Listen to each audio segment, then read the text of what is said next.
ଶନି ଗ୍ରହଣ ଘଟିବ ବଡ଼ ଅଘଟଣ। ଜୟ ଜଗନ୍ନାଥ। ନମସ୍କାର, ମୁଁ ତପନ ଆଷ୍ଟ୍ରୋଲୋଜିକୁ ଆପଣଙ୍କୁ ସ୍ୱାଗତ। ଚଳିତ 2024 ମସିହା ଜୁଲାଇ ମାସ 24 ତାରିଖ ମଧ୍ୟରାତ୍ରି ପରେ ଅର୍ଥାତ୍ ଆଜି ପ୍ରାତଃ 1 ଘଣ୍ଟା 30 ମିନିଟ୍ ପରେ ଶନି ଗ୍ରହଣ ଆରମ୍ଭ ହୋଇ ପ୍ରାୟ 2 ଘଣ୍ଟା 25 ମିନିଟ୍ ପର୍ଯ୍ୟନ୍ତ ରହିବ। ଏହାପରେ ଚନ୍ଦ୍ରର ଛାଇରୁ ଶନି ଗ୍ରହ ମୁକ୍ତ ହୋଇଯିବେ। ରାତି 1:30 ସମୟରେ ଗ୍ରହଣ ଆରମ୍ଭ ହେବାର 15 ମିନିଟ୍ ମଧ୍ୟରେ ଚନ୍ଦ୍ର ଶନି ଗ୍ରହକୁ ନିଜ ଅକ୍ତିଆରକୁ ନେଇଯିବେ। ଦୀର୍ଘ 18 ବର୍ଷ ପରେ ଭାରତବର୍ଷରେ ଶନି ଗ୍ରହଣ ଦେଖାଯାଉଛି ବା ପଡ଼ୁଅଛି। ଶନି ମହାଗ୍ରହଙ୍କ ଏହି ଗ୍ରହଣରେ ରାଶିଚକ୍ରର ଦ୍ୱାଦଶ ରାଶି ପ୍ରଭାବିତ ହେବା ସଙ୍ଗେ ସଙ୍ଗେ 5 ଗୋଟି ରାଶି ଶନି ଗ୍ରହଣ ଜନିତ ଗ୍ରସ୍ତିତ ହୋଇ ବଡ଼ ଭୟଙ୍କର ସମସ୍ୟାର ସମ୍ମୁଖୀନ ହେବେ। ଆଗକୁ ଏହି ସମ୍ପର୍କରେ ଆଲୋଚନା କରିବା। ଶନି ଏପରି ଏକ ନାଁ ଶୁଣିଲା ମାତ୍ରେ ମଣିଷ ମନ ମଧ୍ୟରେ ଭୟର ସଞ୍ଚାର ହୋଇଥାଏ, ଅହେତୁକ ଚିନ୍ତାରେ ଘାରି ହୋଇଥାଏ। ଜ୍ୟୋତିଷଶାସ୍ତ୍ର ଜାଣିଥିବା କିଛି ବ୍ୟକ୍ତି ଏପରି କଥା ମୁଣ୍ଡରେ ପୁରାଇ ଦେଇଥାନ୍ତି ଯେ ଲୋକଟି ଭୟ ନ କରି ରହିପାରେ ନାହିଁ। ବୈଦିକ ଜ୍ୟୋତିଷରେ ଶନିକୁ ଦଣ୍ଡଦାତା ବା କର୍ମଫଳଦାତା ବୋଲି କୁହାଯାଇଛି। ନୈସର୍ଗିକ ରାଶିଚକ୍ରର ଦଶମ ଓ ଏକାଦଶ ଭାବ ଯଥା ମକର ଓ କୁମ୍ଭ ରାଶିର ଅଧିପତି ଶନି ମହାଗ୍ରହ ଅଟନ୍ତି।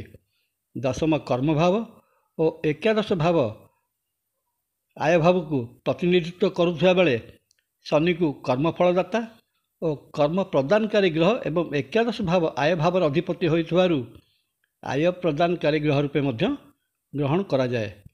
ତେଣୁ ଶନି ମଣିଷର ପ୍ରତ୍ୟେକ କର୍ମର ଫଳ ବ୍ୟକ୍ତିକୁ ଦେବାରେ ଆଦୌ ଅବହେଳା ପ୍ରଦର୍ଶନ କରନ୍ତି ନାହିଁ।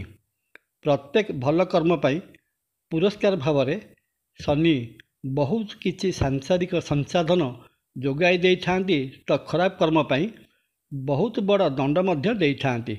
ଏପରିକି ପ୍ରାଣାନ୍ତକ ଦଣ୍ଡ ମଧ୍ୟ ଦେବାର ଦେଖାଯାଇଥାଏ। ପୁନଶ୍ଚ କର୍ମଭାବର ଅଧିପତି ହୋଇଥିବାରୁ ପ୍ରତ୍ୟେକ ବ୍ୟକ୍ତିର କର୍ମପ୍ରାପ୍ତିରେ ଶନିଦେବଙ୍କର ବଡ଼ ଭୂମିକା ରହିଥାଏ। ଶନି ମହାଗ୍ରହଙ୍କ ଦୟାରୁ ମଣିଷ ରାଜସିଂହାସନ ମଧ୍ୟ ଲାଭ କରିଥାଏ ତ ପୁଣି ଭିକାରୀ ମଧ୍ୟ ହୋଇଯାଏ। ଏହିସବୁ କଥାରୁ ଶନିଙ୍କୁ ବଡ଼ କ୍ରୂର, ଭୟାନକ ଓ ଦଣ୍ଡ ପ୍ରଦାନକାରୀ ଗ୍ରହ ରୂପେ ଜ୍ୟୋତିଷ ଶାସ୍ତ୍ରରେ ବର୍ଣ୍ଣନା କରାଯାଇଛି। ବର୍ତ୍ତମାନ ମହାଜାଗତିକ ପ୍ରକ୍ରିୟାରେ ଦୀର୍ଘ 18 ବର୍ଷ ପରେ ଶନି ଗ୍ରହଣ ଘଟିବାକୁ ଯାଉଥିବାରୁ ଏବଂ ଶନି ମହାଗ୍ରହ ବର୍ତ୍ତମାନ ନିଜ ମୂଳ ତ୍ରିକୋଣ ରାଶି କୁମ୍ଭ ରାଶିରେ ବକ୍ରି ଅବସ୍ଥାରେ ଗତି କରୁଥିବାରୁ ଶନିଦେବଙ୍କର ଏହି ଗ୍ରହଣ କେଉଁ ରାଶି ଉପରେ କ'ଣ ପ୍ରଭାବ ପକାଉଛି ଏବଂ 12 ଗୋଟି ରାଶିରୁ କେଉଁ ରାଶି କ'ଣ ଫଳ ପ୍ରଦାନ କରିବେ ତାହା ଦେଖିବା। ମେଷ ରାଶି। ମେଷ ରାଶିର ଏକାଦଶ ବା ଆୟ ଭାବରେ ଶନିଙ୍କର ଗ୍ରହଣ ମେଷ ରାଶି ପାଇଁ ଆର୍ଥିକ ଦୃଷ୍ଟିରୁ ଲାଭପ୍ରଦ ରହିବ। ଆକସ୍ମିକ ଭାବରେ ଧନଲାଭ ହେବ। ଧନଲାଭରୁ ନୂଆ ଦିଗ ଧନଲାଭ କରିବା ପାଇଁ ଉନ୍ମୋଚିତ ହୋଇପାରେ। ଧନ ନିବେଶ ପାଇଁ ଭଲ ସମୟ, କିନ୍ତୁ ସ୍ୱାସ୍ଥ୍ୟ ପ୍ରତି ସଜାଗ ରହିବେ। ଆପଣଙ୍କ ରାଶି ଉପରେ କୁମ୍ଭସ୍ଥ ଶନିଙ୍କର ତୃତୀୟ ଦୃଷ୍ଟି ଶରୀର ଖରାପ ରଖିବା ସହିତ ସ୍ଥାନଚ୍ୟୁତ କରାଇବ, କର୍ମରେ ବିଘ୍ନ ହଟାଇବ, ପରିବାରରେ ମତାନ୍ତର ସୃଷ୍ଟି କରାଇବ। ବୃଷ ରାଶି। କୁମ୍ଭସ୍ଥ ଶନି ବୃଷ ରାଶି ବ୍ୟକ୍ତିଙ୍କ ପାଇଁ ଅନୁକୂଳ ସିଦ୍ଧ ସାବ୍ୟସ୍ତ ହେବ। ବାଣିଜ୍ୟ କାରବାରରେ ବୃଦ୍ଧି ଘଟିବ। କର୍ମହୀନ ବ୍ୟକ୍ତି କର୍ମ ପାଇବେ ଏବଂ ଚାକିରି ଖୋଜୁଥିବା ବ୍ୟକ୍ତି ଚାକିରି ମଧ୍ୟ ପାଇପାରିବାର ବହୁତ ସମ୍ଭାବନା ଦେଖାଯାଉଛି। ଚାକିରି କରୁଥିବା ବ୍ୟକ୍ତିଙ୍କୁ ନୂତନ ଦାୟିତ୍ୱ ମିଳିବ। ପରିବାରରେ ଖୁସିର ପରିବେଶ ରହିବ। ସ୍ୱାସ୍ଥ୍ୟ ଲାଭ ହେବ। ମିଥୁନ ରାଶି। ଶନିଦେବଙ୍କର ଗ୍ରହଣ ଆପଣଙ୍କ ପାଇଁ ଭାଗ୍ୟ ପରିବର୍ତ୍ତନର ସମ୍ବାଦ ଦେଇପାରେ। ହଠାତ୍ ଭାଗ୍ୟୋନ୍ନତିର ରାସ୍ତା ଖୋଲିଯିବ। ବନ୍ଦ ପଡ଼ିଯାଇଥିବା ଉନ୍ନତିମୂଳକ କାର୍ଯ୍ୟ ପୁଣି ଆରମ୍ଭ ହେବ ବା ଚାଲୁ ହୋଇଯାଇପାରେ। ଧାର୍ମିକ କାର୍ଯ୍ୟ ପ୍ରତି ମନୋନିବେଶ କରିପାରନ୍ତି। ତୀର୍ଥାଟନରେ ଯିବାର ସୁଯୋଗ ଆସିବ। ଯାନବାହନ, ଜାଗାବାଡ଼ି ଓ ନୂତନ ଗୃହ କିଣିପାରନ୍ତି। ପ୍ରତିଯୋଗିତାମୂଳକ ପରୀକ୍ଷାରେ କୃତିତ୍ୱ ହାସଲ କରିବେ। ସ୍ୱାସ୍ଥ୍ୟଗତ ସମସ୍ୟା କିନ୍ତୁ ଲାଗି ରହିବ। କର୍କଟ ରାଶି। କର୍କଟ ରାଶି ପାଇଁ ଶନି ଗ୍ରହ ଶୁଭପ୍ରଦ ରହିବ ନାହିଁ। ସ୍ୱାସ୍ଥ୍ୟଗତ ସମସ୍ୟା ସବୁବେଳେ ଲାଗି ରହିବ। ସ୍ତ୍ରୀଙ୍କ ସ୍ୱାସ୍ଥ୍ୟ ସମ୍ପର୍କିତ ଚିନ୍ତା ସର୍ବଦା ମନକୁ ଆଚ୍ଛନ୍ନ କରି ରଖିବ। ବାଣିଜ୍ୟ ବ୍ୟବସାୟରେ ପ୍ରବଳ କ୍ଷତି ସହିବେ। ଆୟରେ ବାଧା ଆସିବ। କର୍ମସ୍ଥଳୀ ବିବାଦଗ୍ରସ୍ତ ହୋଇପଡ଼ିବ। ଯାତ୍ରା ସମୟରେ ଦୁର୍ଘଟଣା ଘଟି ଗୋଡ଼ ହାତ ଭାଙ୍ଗିଯିବାର ପ୍ରବଳ ସମ୍ଭାବନା। ଛାତ୍ରଛାତ୍ରୀ ପାଠପଢ଼ାରେ ଅବହେଳା ପ୍ରଦର୍ଶନ କରିବେ। ପୁରାତନ ରୋଗ ଥିଲେ ସାବଧାନ, ପ୍ରାଣାନ୍ତକ କରିପାରେ। ସିଂହ ରାଶି ପ୍ରବଳ ବାଣିଜ୍ୟ ପ୍ରିୟ ହେବେ। ବାଣିଜ୍ୟ ବ୍ୟବସାୟରେ ବ୍ୟସ୍ତ ରହି ଘର କଥା ମଧ୍ୟ ଭୁଲିଯିବେ। ବ୍ୟବସାୟ ସଂକ୍ରାନ୍ତରେ ପଶ୍ଚିମ ଦିଗ ବା ପଶ୍ଚିମ ଦେଶରୁ ବିଶେଷ ଲାଭ ମିଳିବାର ଆଶା। ସ୍ତ୍ରୀଙ୍କ ସ୍ୱାସ୍ଥ୍ୟ ପ୍ରତି ଯତ୍ନବାନ ହେବେ, ନଚେତ୍ ହସ୍ପିଟାଲାଇଜେସନ୍ ହେବାକୁ ପଡ଼ିପାରେ। ମିତ୍ରମାନେ ସହଯୋଗର ହାତ ବଢ଼ାଇ ଧୋକା ଦେଇପାରନ୍ତି। ଚାକିରି ବୃତ୍ତିରେ ବିଶୃଙ୍ଖଳା ଦେଖାଯିବ। କନ୍ୟା ରାଶି କନ୍ୟା ରାଶି ବ୍ୟକ୍ତି ଅଳସୁଆରୁ ହଠାତ୍ ପରିଶ୍ରମୀ ପାଲଟିଯିବେ। କାର୍ଯ୍ୟସିଦ୍ଧି ବା କାର୍ଯ୍ୟ ହାସଲ କରିବା ପାଇଁ ବହୁତ ପ୍ରକାର ଉଦ୍ୟମ କରିବେ ଏବଂ ସଫଳତା ହାସଲ ହେବ। ଚାକିରି କରୁଥିଲେ ପ୍ରମୋସନ୍ ଓ ବଦଳି ଉଭୟ କଥାର ସମ୍ଭାବନା ଅଛି। ଖାଦ୍ୟ ହଜମ ନ ହେବା କାରଣରୁ ପେଟ ଗଣ୍ଡଗୋଳ ଦେଖାଯିବ। ନିଜର ଓ ସ୍ତ୍ରୀଙ୍କ ସ୍ୱାସ୍ଥ୍ୟର ଯତ୍ନ ନିଅନ୍ତୁ। ତୁଳା ରାଶି ଶନିଙ୍କର ଚନ୍ଦ୍ରଜନିତ ଗ୍ରହଣ ମାନସିକ ଦ୍ୱିଧା ପ୍ରଦାନ କରିବ। ପ୍ରେମ ସମ୍ପର୍କରେ ଥିବା ପ୍ରେମୀ ଯୁଗଳ ସ୍ୱପ୍ନ ରାଇଜରେ ଉଡ଼ି ବୁଲିବେ। ଆୟ ଠିକ୍ ରହିବ। ବାଣିଜ୍ୟ ବ୍ୟବସାୟ ଯଥାରୀତି ଚାଲୁ ରହିବ। ଚାକିରିରେ ସୁନାମ ଅର୍ଜନ କରିପାରନ୍ତି। ପାଠ୍ୟରତ ଛାତ୍ରଛାତ୍ରୀ ପରିଶ୍ରମ କରିବାରେ କୁଣ୍ଠାବୋଧ କରିବେ। ବିଛା ରାଶି ପାଇଁ ଶନିଦେବଙ୍କ ଗ୍ରହଣ ମୋଟାମୋଟି ଭାବରେ ଭଲ ଫଳ ଦେବ ନାହିଁ। ଚାକିରି କରୁଥିଲେ କର୍ମସ୍ଥାନରେ ଅପଦସ୍ଥ ହେବାର ଯୋଗ ରହୁଛି। ବାଣିଜ୍ୟ ବେପାର ମାନ୍ଦା ଚାଲିବା ସଙ୍ଗେ ସଙ୍ଗେ କ୍ଷତିର ଆଶଙ୍କା। ଆୟ ବାଧାପ୍ରାପ୍ତ ହେବ। ହୃଦୟଜନିତ ରୋଗ ଆପଣଙ୍କୁ ଆଶଙ୍କା ଭିତରକୁ ଟାଣି ନେବ।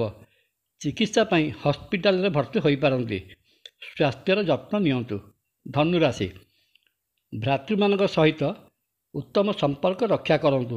ବହୁତ କଥା ସମାଧାନ ହୋଇଯିବ। ଘର ତିଆରି କରୁଥିଲେ ଏ ସପ୍ତାହଟି କାମ ବନ୍ଦ ରଖିପାରିଲେ ଭଲ। କ୍ଷତିର ସମ୍ଭାବନା ରହୁଛି। ନିଜକୁ ପରାକ୍ରମୀ ମନେ କରିବେ। ଧନ ବା ଆୟର ପନ୍ଥା ଠିକ୍ ଥିବାରୁ ମନ ପ୍ରଫୁଲ୍ଲ ରହିବ। ଚାକିରି କରୁଥିଲେ ଉପରିସ୍ଥ ଅଧିକାରୀଙ୍କ ନିର୍ଦ୍ଦେଶ ଅନୁସାରେ କାମ କରନ୍ତୁ। ଫ୍ରୋଜନ୍ ସୋଲ୍ଡର ରୋଗ ଭୋଗିପାରନ୍ତି। ମକର ରାଶି ପାଇଁ ଶନି ଗ୍ରହଣ ମୋଟେ ଭଲ ସମୟ ନୁହେଁ। ପାରିବାରିକ ଅଶାନ୍ତି ସହିତ କଳହର ସମ୍ଭାବନା ବହୁତ ଅଧିକ। ଅଯଥା ଧନ ଖର୍ଚ୍ଚ ହେତୁ ମାନସିକ ଚିନ୍ତା ବଢ଼ିବ। ଯାତ୍ରାରେ ଦୁର୍ଘଟଣା ଜନିତ କଷ୍ଟ ଦେଖାଯାଉଛି। ନିଜର କଥାକୁ ନେଇ ନିଜେ ଦୁଃଖ ପ୍ରକାଶ କରିବେ। ଶନି 7.5ର ପ୍ରଭାବ ବେଡ଼ି ଉପରେ କୋରଡ଼ା ଭଳି କାର୍ଯ୍ୟ କରିବ। ସବୁ କ୍ଷେତ୍ରରେ ସାବଧାନତା ଅବଲମ୍ବନ କରିବା ଉଚିତ ହେବ। କୁମ୍ଭ ରାଶି ଯଦିଓ ଏହା ଶନିଙ୍କର ନିଜ ମୂଳ ତ୍ରିକୋଣ ରାଶି ଏବଂ ଗୋଚରରେ ମଧ୍ୟ ନିଜ ରାଶିରେ, ତେବେ ବି ଶନି 7.5ର ପ୍ରଭାବରୁ ଶନି ଗ୍ରହଣ ବଡ଼ ଖରାପ ପ୍ରଭାବ ପକାଇବ। କଥା ଓ କାର୍ଯ୍ୟ ମଧ୍ୟରେ ସାମଞ୍ଜସ୍ୟ ରଖିବା ବଡ଼ କଷ୍ଟକର ହେବ। ମାନସିକ ଦୁଶ୍ଚିନ୍ତାର ଶିକାର ହେବେ। ବାତ ରୋଗ, ସ୍ନାୟୁବିକ ଦୁର୍ବଳତା ଓ ଅସ୍ଥିମଜ୍ଜାଗତ ରୋଗର ପ୍ରାଦୁର୍ଭାବ ବଢ଼ିଯିବ। କର୍ମହୀନ ହୋଇପାରନ୍ତି। ଅଳସୁଆମୀ ବଢ଼ିଯିବ। ସମସ୍ତଙ୍କ ଭୁଲ ବାଛିବାରେ ସମସ୍ତେ ଆପଣଙ୍କୁ ଭୁଲ ବୁଝିପାରନ୍ତି। ମୀନ ରାଶି ଶନି 7.5ର ପ୍ରାରମ୍ଭ ଏବଂ ଶନି ଗ୍ରହଣ ଆପଣଙ୍କୁ ବଡ଼ କଲବଲ କରିବ। ଆୟର ମାତ୍ରା କମିଯିବା ସହିତ ବାଣିଜ୍ୟ ବେପାରରେ ମାନ୍ଦା ଅବସ୍ଥା ବଡ଼ ଚିନ୍ତାଜନକ ପରିସ୍ଥିତି ତିଆରି କରିବ। ଦେହ କ୍ରମାଗତ ଖରାପ ରହିବ। ସାଙ୍ଗକୁ ଯାତ୍ରାଜନିତ ଦୁର୍ଘଟଣା ପ୍ରାଣଭୟ ସୃଷ୍ଟି କରିବ।